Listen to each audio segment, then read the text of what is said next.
or the last module. Could you please share what you picked at the last class? Praise, Olawale, Williams, Anoluwapo, TY. Okay. Any other person there? Okay. So who can just go ahead to share what you picked in the last class? What you picked in the last class is very important before we go ahead to talk about job roles and specialization in cybersecurity.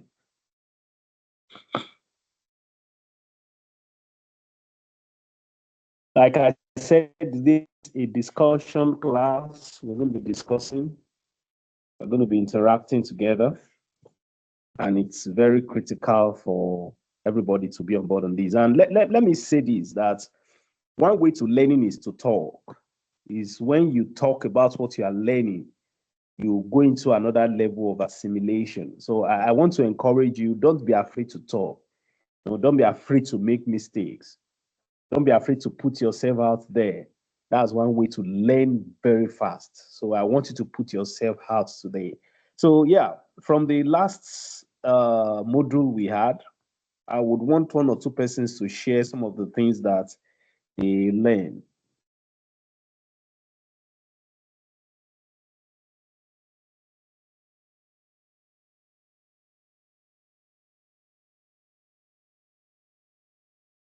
Let's listen. You can unmute and go ahead and talk. One or two things you learned. Okay.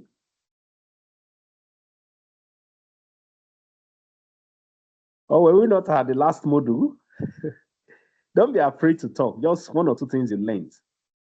Okay, probably let's expand the scope. Let's expand the scope. Since we started this boot camp, since we started this Microsoft Learn Student Ambassadors boot camp for Unilag, I need you to just tell me one or two things that you've learned since we started.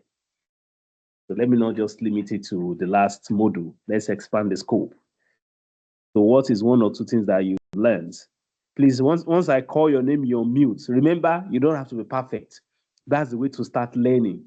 Because one of the things you should also look forward to is look forward to opportunity to share your knowledge. That's one of the way you reinforce your knowledge when you start sharing your knowledge.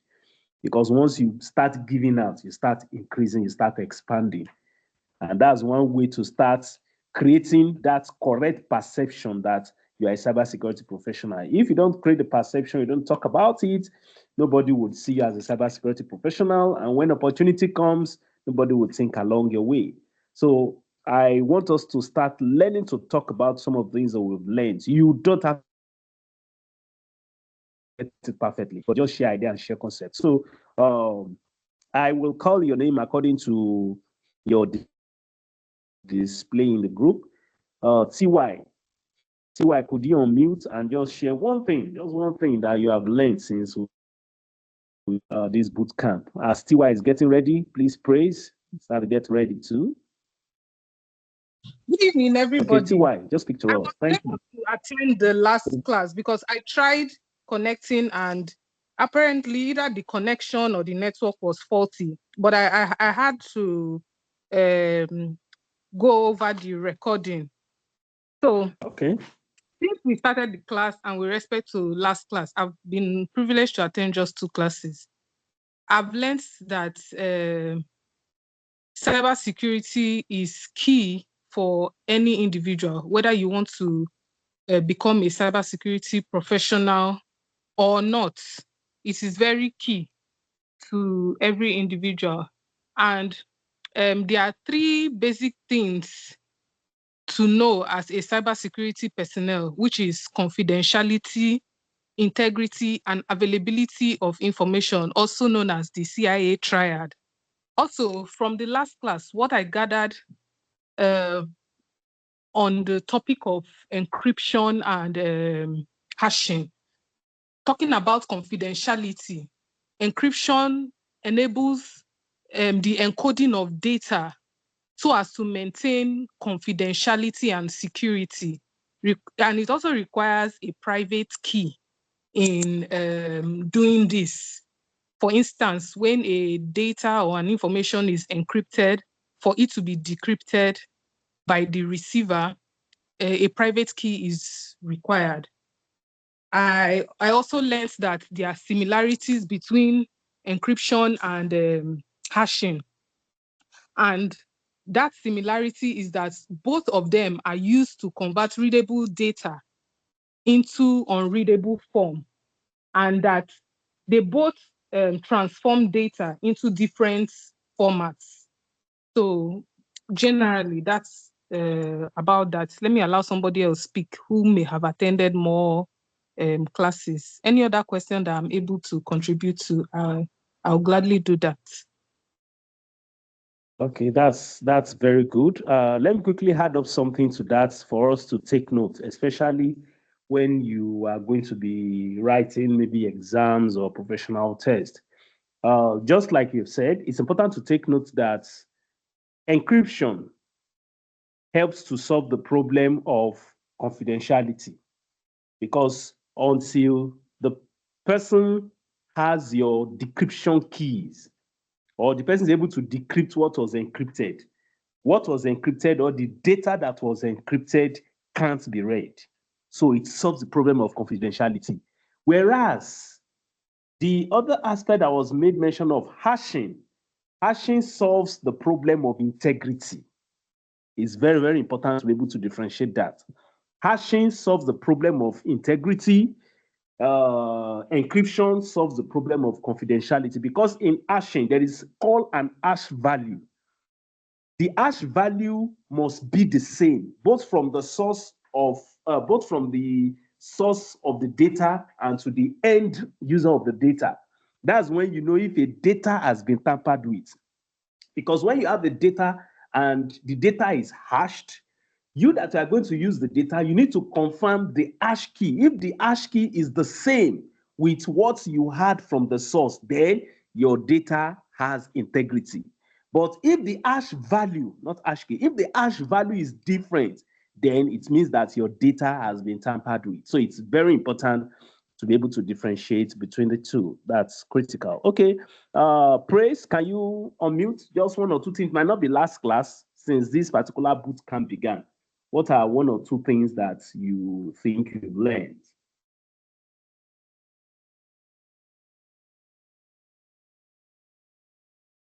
Praise? Okay, good evening, everyone. Hello, good Good evening, evening. everyone. Okay, Good evening. since you mentioned that not we shouldn't just talk about the last class alone, since I had network issues from the last class. So I'll just like something I've learned from our classes so far.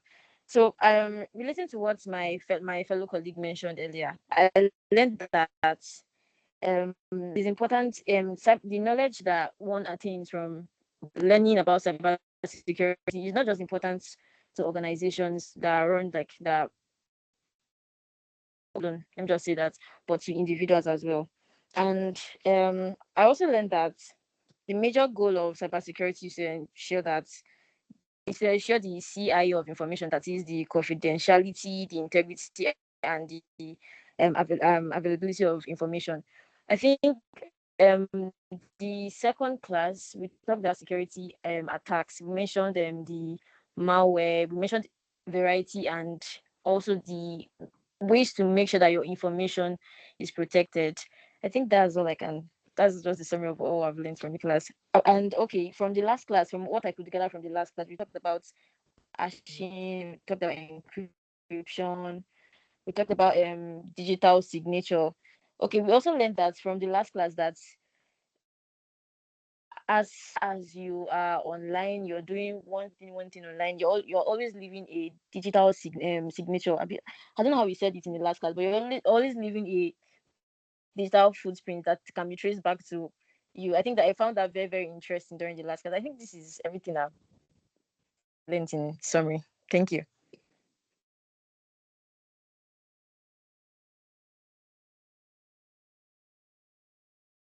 Yeah, that's fabulous. That's really, really fabulous. I love that.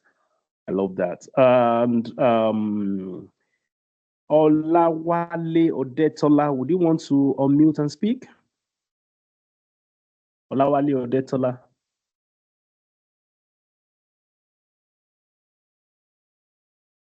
Okay. Pending when Olawale Odetola comes on, we are still going to go ahead with this, but I would want to make us realize some of the sacrifices some of our tutors have to pay to be able to get to speak with us. One of our tutor that is to really handle us today, she's still very, very busy at work. However, she has just taken time to join up. And remember, today we are going to be talking about various job roles and specialization in cybersecurity. We are talking about various job roles and specialization in cybersecurity. So I would Okay. want, okay, Olawale, you would kindly Good evening. hold on. Hello, good evening. Just Okay. hold on. Yep. You will still come up. Thank you. So she had to just look for a way to just get to this room to be able to take a few time to speak with us, and we just continue from that. So I want us to make welcome Mutrayo Sanusi. She would speak with us for the time that she can just create before she jump back to work again. While we would go ahead with the discussion, she just drop one or two things with us. So Mutrayo, please go ahead. Thank you very, very much, Matthew. So today I'm going to be talking about job roles in cybersecurity.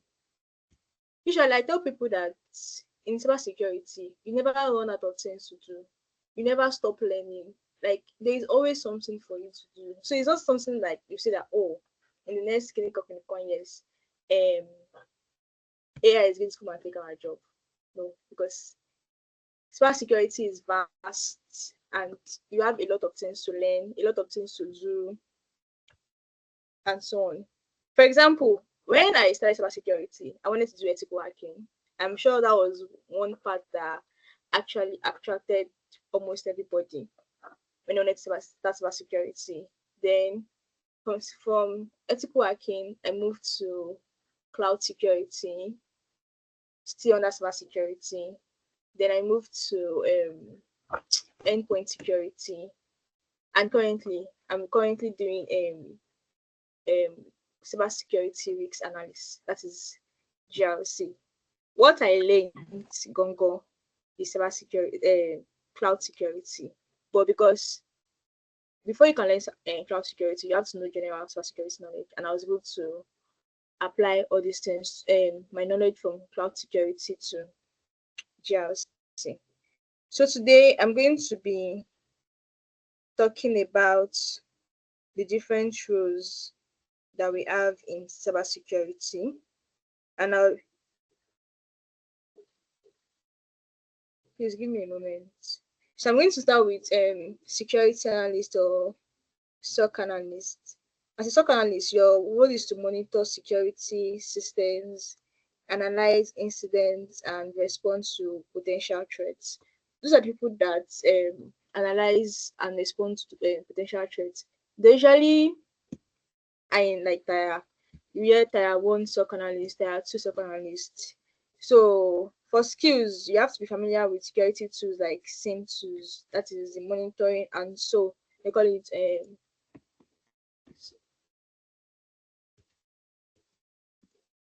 please hold on.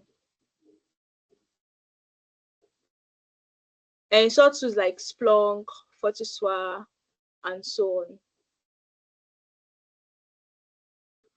So some means SOARs, security orchestration, automation, and response.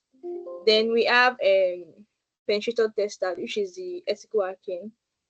As a penetration tester, you conduct attacks on systems to find vulnerabilities. Those are the people they call the white hackers. So there are two part of, I think there are two part of penetration testing. You can be on the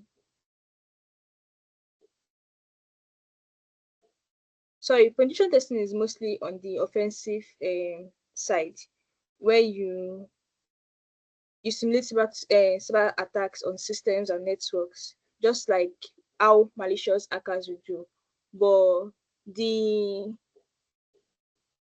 your intention is what is different. Your own intention is to try to identify these vulnerabilities before attackers can identify it. But that doesn't still mean that there are no 0-day attacks. So there are 0-day attacks where something that the company have not previously discovered, and attackers are exploiting it. So we also have GRC, which is governance, risks, and compliance. These ones are the ones that I use to check if the organization's business objectives and IT objectives are in line with compliance requirements and are managing risks. Yeah, you'll be doing risk assessment. This is what I'm currently doing. You'll be doing risk assessments, risk mitigation strategy. You'll be doing checking if you are in compliance with different security protocols, and also depending on the organization, the country, the region where your data is being used, you also have to like check the regulations in those regions to see if you are meeting with those regulations. So under GRC, we have governance, which is just give me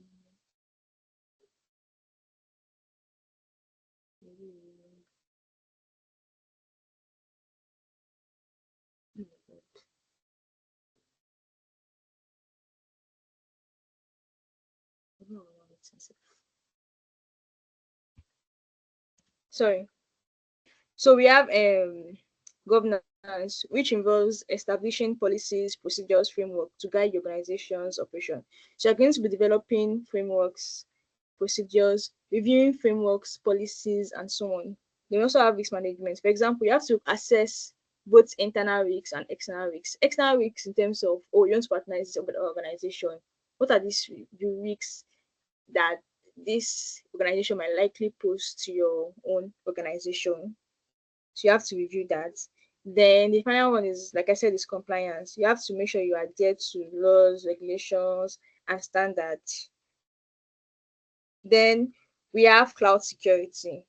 Cloud security to me is almost like cybersecurity, because in cloud security there are also different job roles. You can be a cloud security assessor. The only difference is general cybersecurity we can say I don't know, cloud security is under cybersecurity, but it's just that there is on-prem and there's cloud. Cloud in terms of AWS, Amazon, AWS, Microsoft, Oracle Cloud, and Google Cloud, things like that. This time, I don't know if you guys understand what cloud is. What cloud means is instead of having physical servers, you're going to be having virtual servers. Like somebody else is going to have physical servers on your behalf, and you're just going to be renting part of it. You can access your data from anywhere in the world, and you can just by logging into their platform, and you can store as much data as you want, and so on. And a lot of organizations now, they are moving to the cloud. So as a cloud security engineer, you protect data in a cloud. There's some people that do cloud security architect that design the whole architectural security framework of the organization. And when people that do cloud security, cloud assessors, they're like GRC analysts, but in the cloud. So they analyze the risks and check for vulnerability and so on in the cloud. Then I think we also have network security. Like the name says, network security. You secure the network. I'm sure you guys understand what network means. Then we have digital. Hey, am I still on this call? Oh my god. Okay. You are on it. Please go ahead, please. You are on the call. Thank you. Then we have digital forensics and hold on please. digital forensic. So those are the ones that focus on the recovery, investigation, and analysis of material found in digital devices, often in relation to computer crime. Let me tell you something. There's sometimes that you think, oh, I have deleted this picture from my phone. If it lands in somebody that is very good in digital forensics, and they can still get those pictures that you have deleted. In fact, even if you do there's something you I can't remember the name.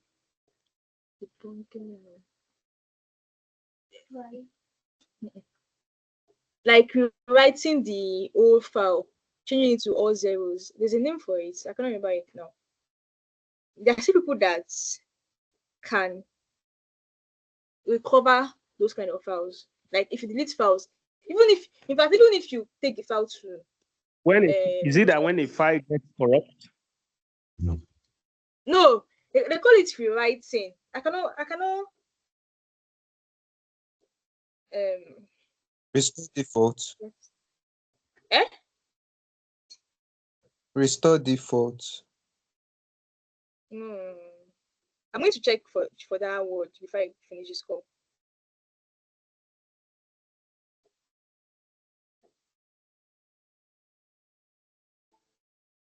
So I'm also just trying to say is that even if you take the file your computer or your hard drive to where they will destroy it, some people can still digital forensic can still take part of it, and from that part they will still get something out of it. So we also have incident response. Those are the people that respond to incidents, maybe an attack, sorry, maybe an attack, a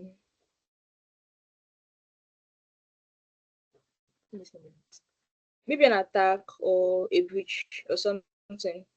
So that the ones that will quickly respond to incidents. As a matter of fact, when organizations like when you want to if you review organizations framework, you see the amount of time they take to respond to incidents and they take to communicate the incidents to the stakeholders. Then which one have I not mentioned? Then we have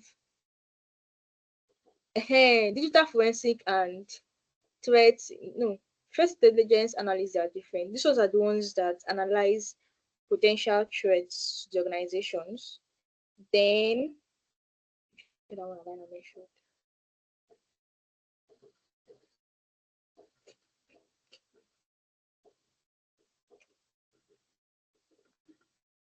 So that is basically almost all of them, but there are still more because there are different job roles and job title.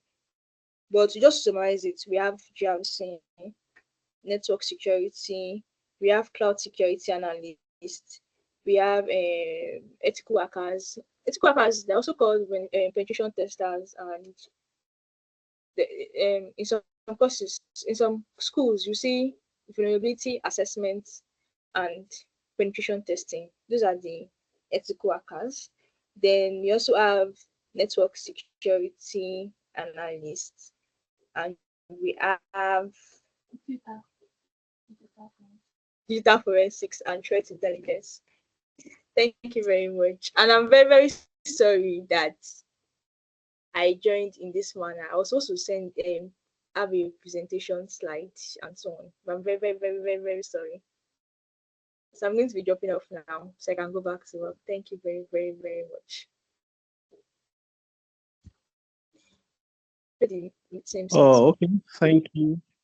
Thank you very much for coming off work to just share a little bit with us. Okay, yeah. So we'll take it off from there. I just feel we should also shed some light on something that came up while she was talking, which has to do with people that decide to work as penetration testers or ethical hackers. You know, when people hear about hacking, they think it's all shades of wrong, it's all shades of negativity. But it's very important to take note that you can take hacking as a job. There is nothing wrong with hacking. It only depends on the kind or the type of hacker that you are. And that's why she made a reference to white hat hackers. And those are the ones referred to as ethical hackers. And we call them the good guys. You know, what they do is they are, let me use the word, they are paid or they are employed by organizations to discover vulnerabilities in their system. Please take note. There are some expression, there are some words you should know and you should use as a cybersecurity professional. And that's one of them, vulnerabilities. You must know what vulnerabilities are. And vulnerabilities are entry point or potential entry points for bad actors. Vulnerability are the weak points of your digital infrastructure. I would say digital infrastructure, probably weak points in your network. Examples of vulnerabilities could be outdated software. So if your company is running on an outdated software, it's a vulnerability. If you have an outdated application or an outdated software on your laptop or on your system, that is a vulnerability. It's important to take notes.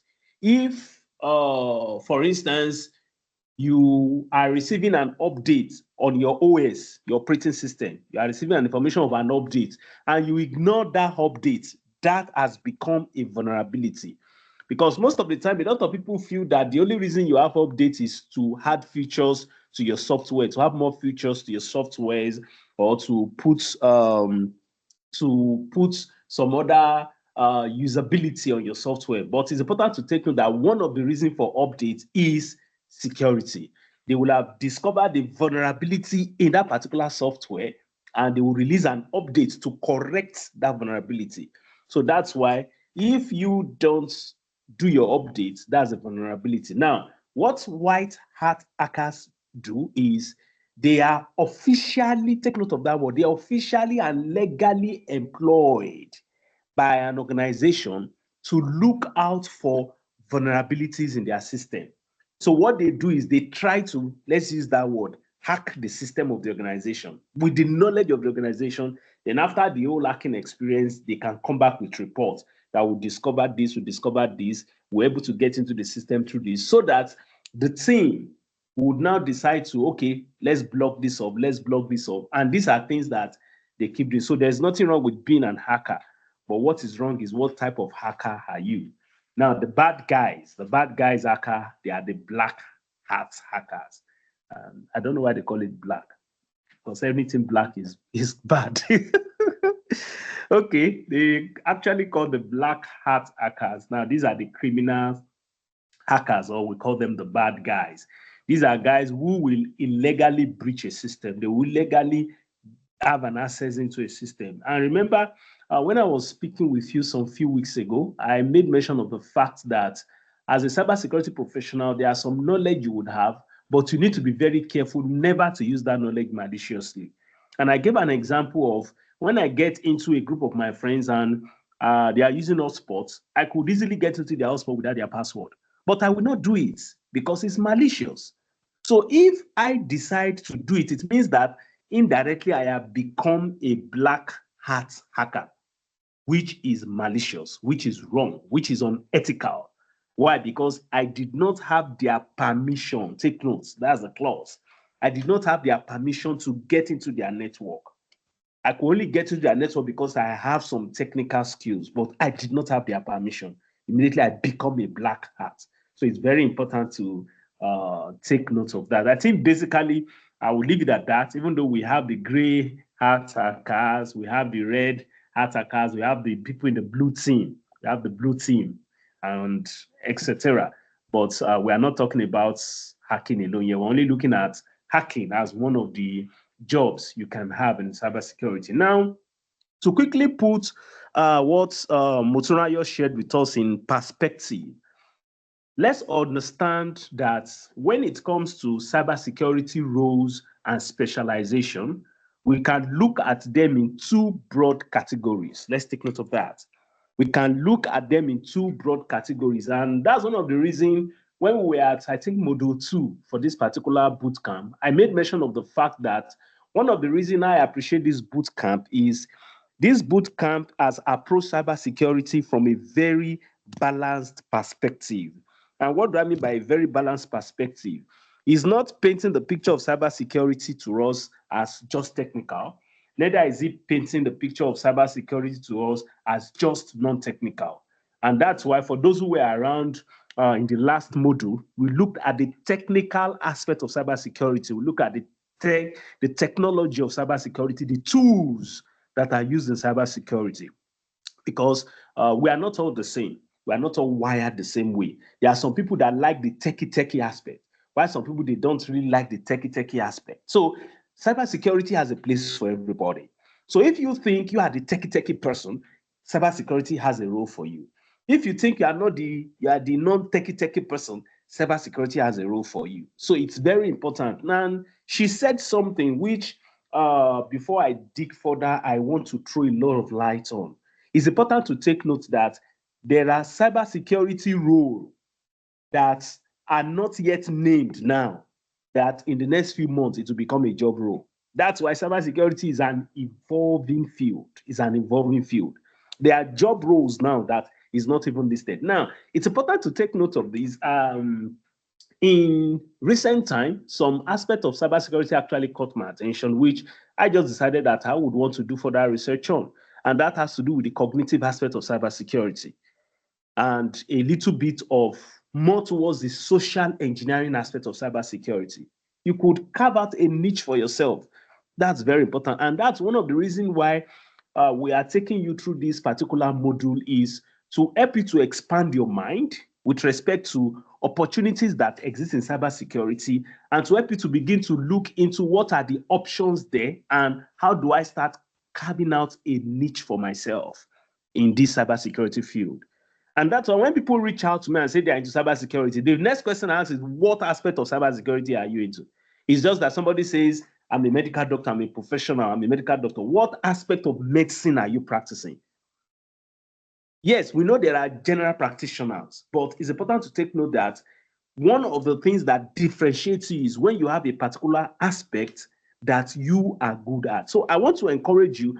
One of the reasons we are going through this module is to help you see that vision of starting to carve out a niche for yourself when it comes to cybersecurity. You cannot be what Yoruba will call Gbogbonise. It is good. When I take people in this aspect, I always encourage, understand the basics as much as the basics as possible. Remember, if you had been attending in the last 2 weeks, there is something I always say before we start any episode, or before we start any module, or before we start any class. It's important to take note that one thing that would help you to make a lot of headway when it comes to cybersecurity, there are some background knowledge that you need. There are some background knowledge that you need. And one of the principal background knowledge you need is networking. We can't overemphasize it. No matter the category you want to get into, you need the basic knowledge of networking. And this is a knowledge you can acquire as you go. Remember the analogy I gave to you on why you need the basic knowledge of networking. It's just like they employ you to ensure the security, physical security of a particular location, maybe an estate. There is no way you can provide adequate security when you don't understand the road network in that estate. One of your primary responsibility once you get on board as the security person in charge of an estate is to find out what is the road network like in this area, because that would help you to provide adequate security in that particular aspect. So it's important to take note of that. Please, as an emphasis again, please take out time to learn the basics of networking. It's going to help you. I know what I'm talking about. It is going to help you. It is going to help you. So please, I would encourage you, learn the basics of networking. Very, very important. Let me also say something before I talk about these two broad categories. Let me also say something that Motunrayo, the tutor that was to handle today, but because she's at work, she made mention of something which I know some of you will be wondering, which is that there's cloud security in cybersecurity. Now, one interesting thing I would always say, and I would say, is this. If you want to also distinguish yourself when it comes to cybersecurity, I would also encourage you just learn a little bit of cloud. When I mean cloud, just understand what cloud is, because in this day and age, you cannot provide adequate cybersecurity services without having a basic. Remember, I said basic. You don't have to be a cloud engineer. Like I always say this, if I know, or if I knew what I know at this moment, when I was getting into tech, I would just go straight into cybersecurity. But I had gone into cloud, learned a lot of things in cloud, wrote different cloud exams. I'm not regretting it because it has given me a very good foundation that if I decide that I want to focus on cloud security, it's going to be a walk over for me. So it's just important to look at the basic, just understand the basic. You should not be a cybersecurity person and somebody is talking about cloud and you don't know what cloud is about. You should not be a cybersecurity person and somebody is mentioning a cloud concept and you don't know what it's about. So that's one of the reasons I'm going to encourage you, apart from the basics of networking, also learn the basics of cloud computing. Remember, I said basics, just the basics, so that you have an idea. When you are talking to a cloud person, you have an idea of what they're talking about. Now, let me backtrack a little. I was talking about two broad categories from what Motorayo presented to us. That's why I said, let me put it in another concept. I was talking about two broad categories when it comes to job roles and specialization in cybersecurity. We can have the technical roles and we can have the non-technical roles. It's very important to take note. When you are starting out in cybersecurity, you could have exposures to different roles, and I encourage, don't limit yourself. But there would come a time you need to show that you are good in this area and you are good in this area. Because at the end of the day, you are going to see some job roles that they will want a preference of not just a cybersecurity professional. Let me give an example, but somebody that has had experience as a pen tester. And when we say pen tester, it means an ethical hacker, penetration tester. And if you have built your skills, you have created a niche for yourself in that area, it becomes a walkover for you. So it's important to take note, like I said, we have two broad categories. We have the technical aspect and the non-technical aspect. Now, the technical aspect requires technical knowledge, requires technical know-how, and one of them is what was just mentioned, penetration tester is a technical role. You can't do good penetration testing when you don't have some technical skills. You need to have some technical around last week. No, last week, yeah, is it last week? The last module, really. The tutor told us about the technologies that are used in cybersecurity, technologies and the tools. You should be able to use the tools. Sometimes you should be able to write some little codes because you need to automate your work. When it comes to some roles in cyber, you need to automate your work. And to automate your work, you need to be able to write some few codes. You need to be able to write some few codes. So it's just important to realize that penetration tester, which we also call ethical hackers, they fall under the technical roles. They fall under the technical categories. Then she also mentioned security analysts. And sometimes they also refer to as SOC analyst, security operations center analyst. You see them sometimes as security analyst or SOC analyst. Now, she already mentioned to us that they have the responsibility of monitoring, analyze and manage security tools and respond to threats. Now, take note of this, that to work as a security analyst, you need some knowledge of, let me use a data language, SQL. You need knowledge of SQL. Because even working in the cloud, because what you do mostly as security analyst, you also check logs. You know, you sift through thousands of logs, and you can't do them by just looking at one log, who logged in at this time. You need to filter. You need to filter through thousands of logs, and you need to do it fast. And one way to do it fast is you have to use programming languages for data or for any other stuff that you're going to be working on. That's one of the reasons I talked about automating your work or automation your work or automating your work or introducing some level of automation into your work. So you need to sift through some data, sift through some logs to be able to pick out abnormalities. Because one thing you watch out for as a security analyst, you watch out for abnormalities. For instance, let me give an example. Part of the things that you look at in the log is you look at maybe time that somebody logs in. And if the normal time frame for work, everybody closes by 4 p.m. And you as a security analyst, you are filtering through your log. You want to see, okay, is anybody working? Was anybody trying to log into the system by 5 p.m.? You can't start looking at each entry in the log one by one. No, you have to issue a command. You have to use your SQL command to be able to bring out any login attempt after 4 p.m. They become your focus. That, okay, some persons are trying to log into the system after work. As a security analyst, these are things you do. Okay, let's find out who they are. Issue another command and you keep filtering, you keep sorting, you keep looking out for abnormalities. That's very important. And you discover that this is technical. You have to have some technical skills. You have to have some data analytic skills. And that's why I tell people that there are some things to learn, they are not for waste. If you have learned data before, you are going to do well as a security analyst. It's part of the skills you can bring on board. So it's important to take note. So security analyst is one of the technical roles. Penetration tester is one of the technical roles. Security engineers is one of the technical roles that exist. Then also security architect is one of the technical roles that exist. We talked about incident responder. Who do you think an incident responder is? I want you to talk.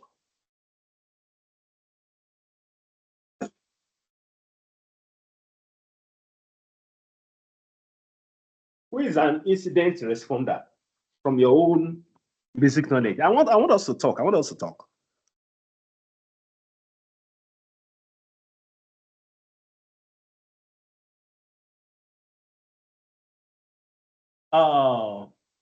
For the session I had, I talked about IRT, incident response team. Is one of the framework that you would have to build into your cybersecurity team. You must have an IRT. So what do you think an IRT, what do they do? Or the incident response team, what do you think they do?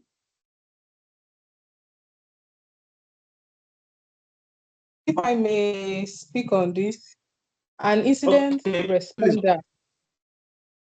Please, can you hear me? Yeah, please go ahead. Yes, so if I may speak on this, I'll use an example. For instance, I'm using an application. I try to log in and my password, which is still valid, was not accepted. I can report an incident, and the incident responder is the one who is going to handle that incident. Or let's say an application, I try to open it, and the way it opens, it doesn't open that way anymore. I can report that incident. Okay. Thank you for sharing your thoughts on that. That's very important that you shared your thought. However, I want us to look at it in this direction. Remember, what you are doing as a cybersecurity professional is you are protecting the system, you are protecting information, you are protecting critical infrastructures. You are contributing to that team. And you should remember that you work as a team. You are contributing to that team that is protecting critical infrastructure. And if you approach the response in this way, you are going to see that the professionals or the person that handles this particular challenge you have raised at the place of work, they are more in the direction of IT support. When we talk about incidents in cybersecurity, it means there is a security breach. There's a security breach or there is an attack. So the IRT, that is the incident response team, they get to work immediately to contain that attack, to make sure it does not go beyond that, shut down every network that needs to be shut down and isolate that attack. It's very, very important. And that's one of the reasons why, let me go back to this again. One of the reasons I talked about, please learn the basics of networking is going to help. In network architecture, there is what we call subnets. There's what you call subnet. Subnet is introducing into some level of network architecture. Now, one of the primary purpose of subnet is not only to help manage the network, but to also secure the network. So that at the end of the day, if there is an incident on any part of the network, that particular subnet can be isolated so that it does not spread to the other part of the network. That particular subnet can be isolated. Then the IRT team, that is incident response team, they contain the attack in that particular subnet. Subnet is like, let me give an instance. Subnet is like you have a house with many rooms. The different rooms are the subnets. If there is an attack in a room, they lock up the whole room so that the attack does not spread to every room. So they contain the attack in that subnet. So it's very important to take note of this. It's important to take note that incident responders, they are like our own regular firefighters. Yeah, I think that's a good analogy to use. They are our own regular firefighters. As an individual, it's not a field I really like because I don't like firefighting. Okay, even though I teach people firefighting on a regular basis, but I don't like firefighting. You have to be on the edge. You have to be on the edge. You have to be on the lookout. Watch out the network. Once there's a security breach, you are getting to action. You are getting to action immediately. So it's just important to take note of that and differentiate. Praise, you were raising your hand up earlier. Do you still want to say something in this regard?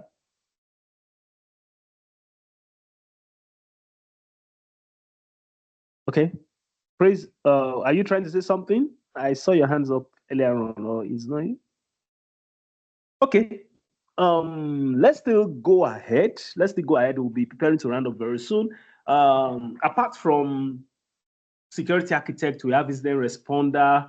Then she also talked about forensic analyst. You can't be a forensic analyst without having you need technical skills to be a forensic analyst, because you are going to be extracting data from where people think there is no data. You are going to be extracting files from where people think they have destroyed. So it's very important to take note. As forensic analysts, you need technical skills. Then also we have malware analysts. We actually have malware specialists. It's a field that you can create a niche for yourself if you are the techie person. We have the malware analysts. Then, she spoke about cloud security specialists. There is no way you can be a cloud security specialist without upping your game when it comes to knowledge about the cloud, because you can't provide security in an environment where you don't understand how it operates. So if you are going to be a cloud security specialist, you need to know cloud more than the average of us. You need to know cloud. You need to know cloud infrastructures. You need to know terms used in the cloud. You need to know a little bit of cloud architecture, just a little bit, then before you now settle down to do cloud security.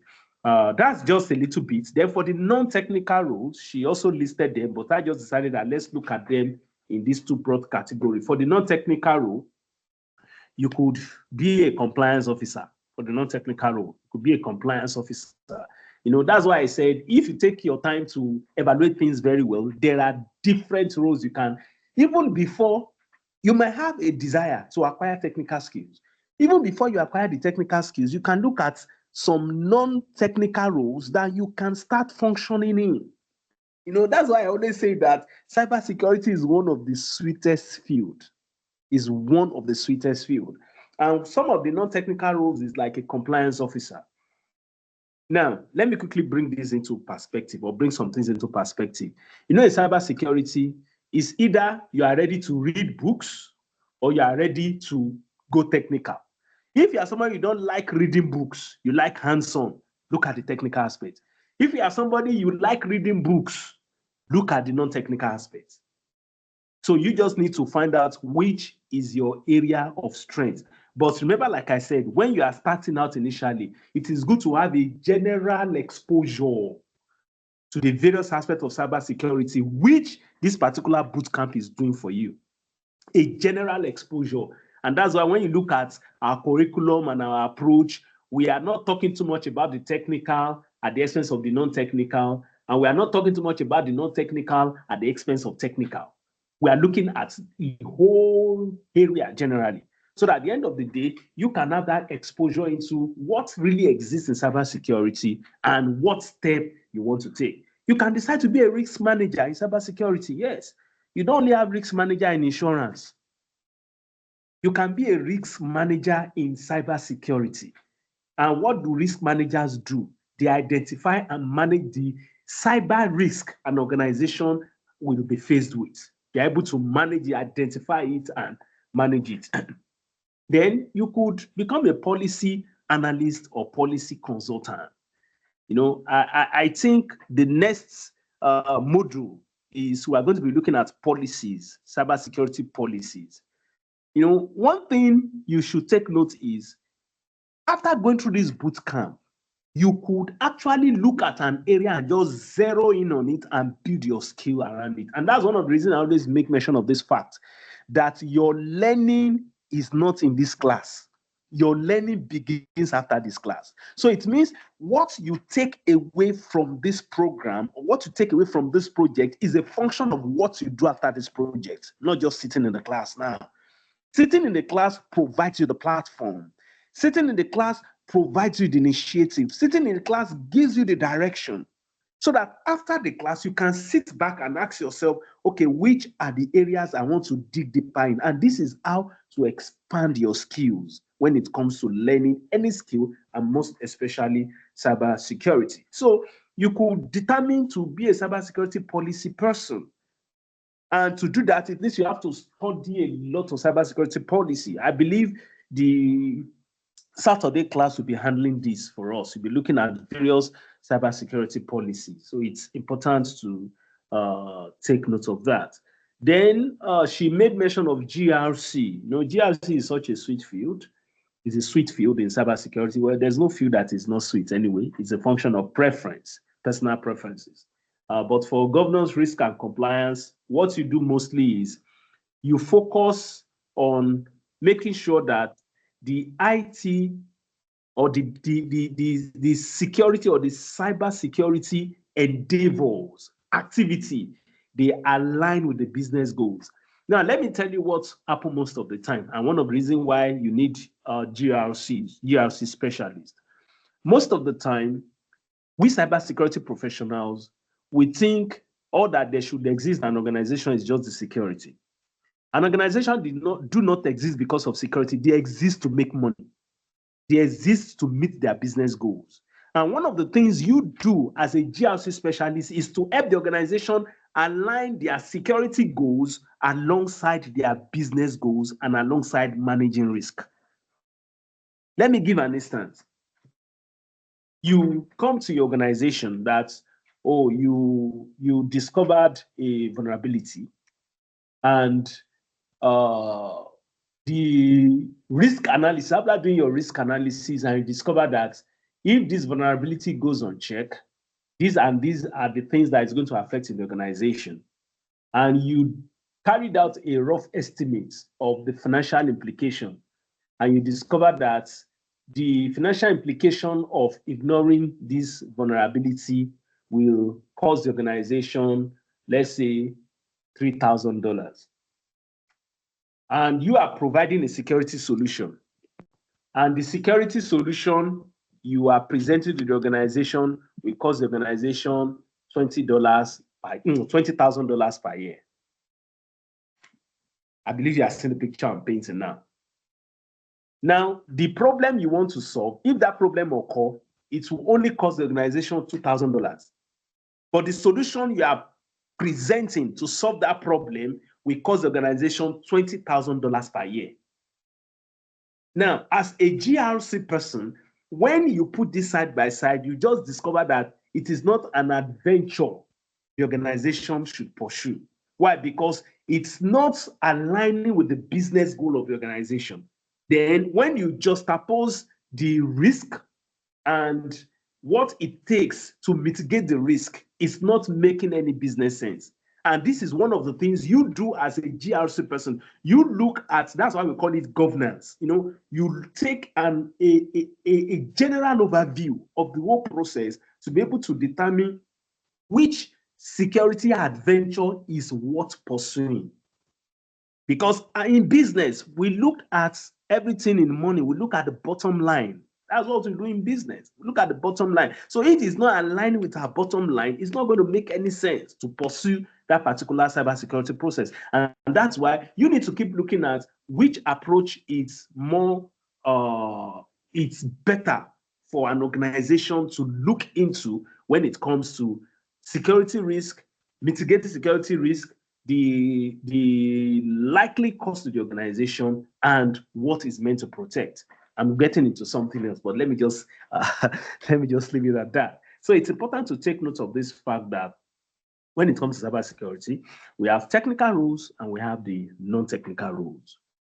When you are starting out as a person, I encourage you, open up yourself to different areas, learn as much things as possible. Now, one of the benefits of learning as much things as possible is it will also help you to discover the variety that exists in the field and to be able to discover what you are aligning with. What you're aligning with. As a matter of fact, you can determine to be a social engineer when it comes to cybersecurity.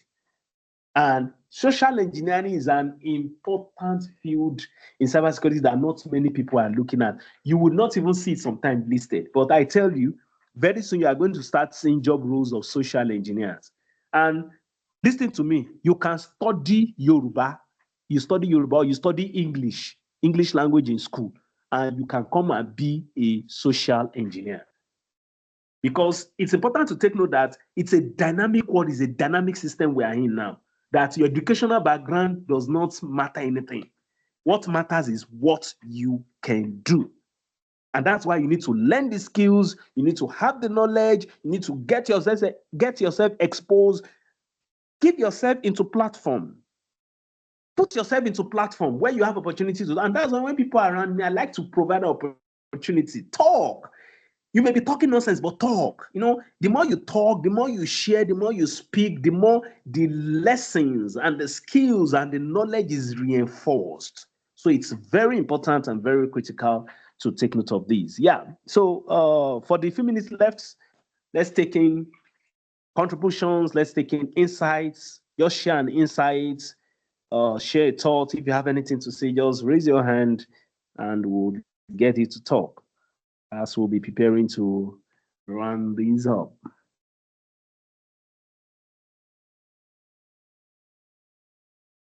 I want us to share. I want us to share. Okay. Anybody trying to share anything? I want us to talk. You can keep talking and talking and talking. For those who know me, I like to talk a lot. But one thing that keeps me happy is when people keep learning, really. When people keep learning and keep acquiring more knowledge. So if you want to share one or two things from what you have talked about today, would you please go ahead?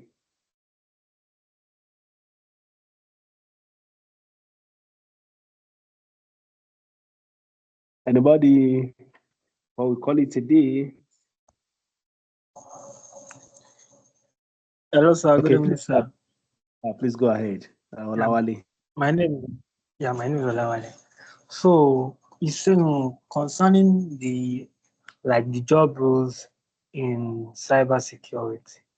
So there was one made mention of, that is of the network engineer. So I want to like seek for clarity. So when we have like a network engineer, and when we say network engineer, so network engineers, to me, I think they are the ones like in charge of all these provision of services, network providers, and they troubleshoot networks and ensure that networks are good, the connections are good. So how does that cyber security stuff, like how does it come into play with cyber security? Is it that cyber security is just like a general engineering stuff that covers even most of everything? Because to me, I think that network engineer is still like under telecommunications. So I don't know how it falls back to cyber security. I don't know how they work and I just want to know the way it works.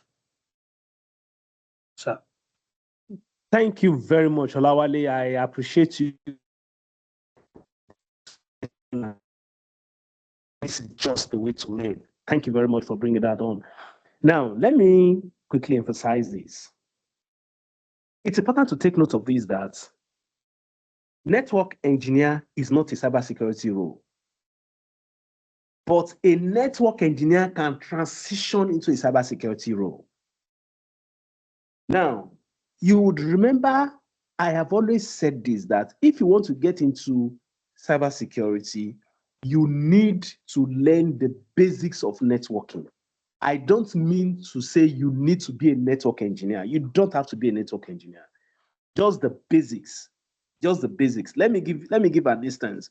If you go to study, which course can I even say this? If you go to study, okay, you go to study chemistry in school, and during the course of your study, will you not do courses in English? Won't you do courses in English? You do courses in English, but are you going to be an English professional? No. They are just some of the things you just speak alongside to eventually enhance the major thing you are coming to learn. Now, the same thing for cybersecurity. One of the reasons why it is good to have basics of networking, not to be a network engineer, but basics of networking is there are some of your jobs that you would need to work within a networking system.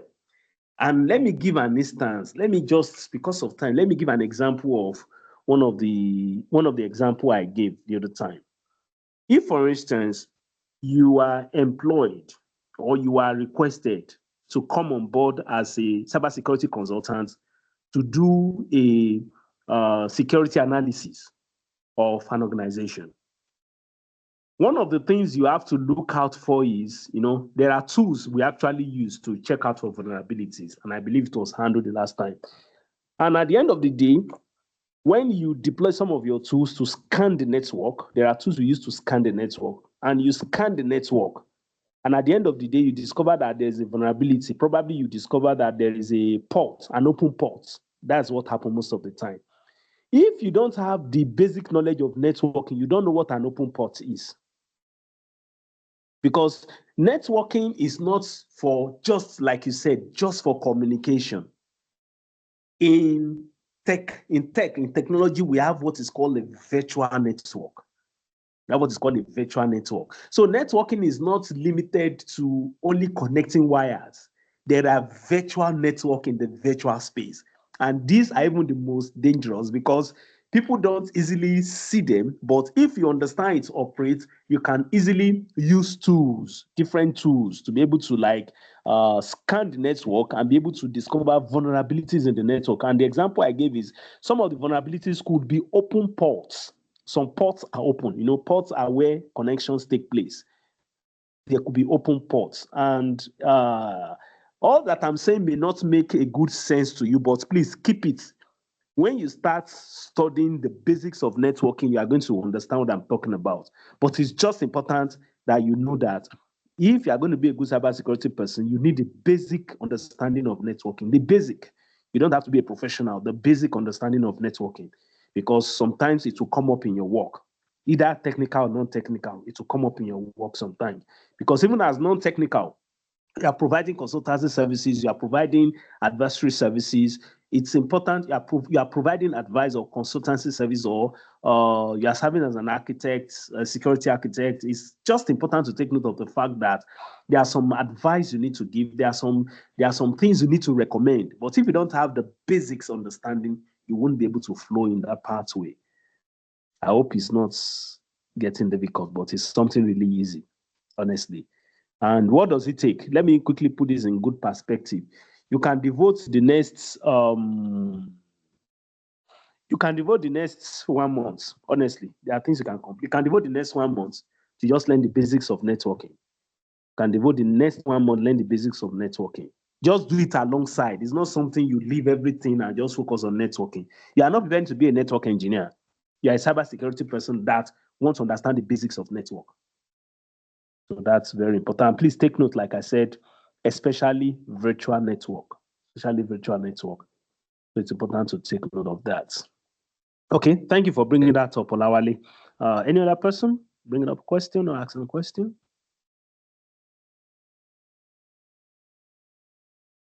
Okay. In the absence of any other question, I want to appreciate every one of you for taking our time to be available today. Even though it was a little challenging for our tutor for today, but she tried to just sneak in and sneak out. But I also believe we've added a lot of value. So I appreciate. And if you have any question, you can still keep asking in the group. We'll keep discussing in the group. We'll keep interacting in the group. Thank you very much for taking our time to come today. And please remember, immediately we close the class, your learning starts. Have a good night rest. Bye-bye. Thank you, sir.